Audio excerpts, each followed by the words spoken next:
এই রহমতের মাসে এই ফজিলতের মাসে একটু করে এসলো দোয়া। বাপ মা আছে আব্বা? হ্যাঁ বাপ মারা গেছে মাকে দেখবেন, মায়ের দোয়া নিয়ে আল্লাহ আপনাকে দেখবেন। আমি মুসাফির দোয়া করে গেলাম। দেখেন পৃথিবীতে 3 ব্যক্তি দোয়া কবুল হবে, এটা পাক কোরআনের বাণী, এটা কোরআনের কথা।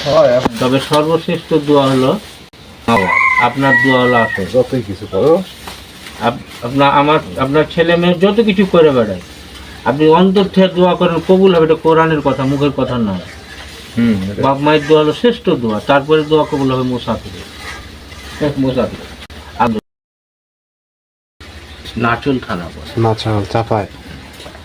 তো বাজান, আমি যে একটা আবদার নিচ্ছি আপনার কাছে, আপনার সম্মানী হাতখানা আপনার মা বাবাকে সন্দেহ ছেলেমেয়ের নাম নিয়ে আসতে, এই যে একটা মাথাটা, আজ একটা টুপির খরচা, যে খুশি মনে দিনে রমজান হাসতে খেলতে একটু বিদায় করেন তো আমাকে। নাহলে কি এই সময় পারবেন জোর না আবার তো মাপ পাওয়া লাগবে, পরিস্থিতি খারাপ। ভাবলেন শূন্য হাতে চলে যাবো আমি। দাদু পারবে না কিছু, শূন্য হাতে বিদায় করেন না, আল্লাহ শূন্য ভান্ডার থেকে যেটা পারবেন একটু বিদায় করেন। আলহামদুলিল্লাহ।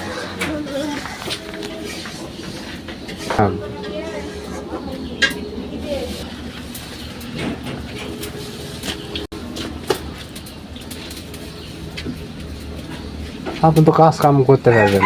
সমস্যা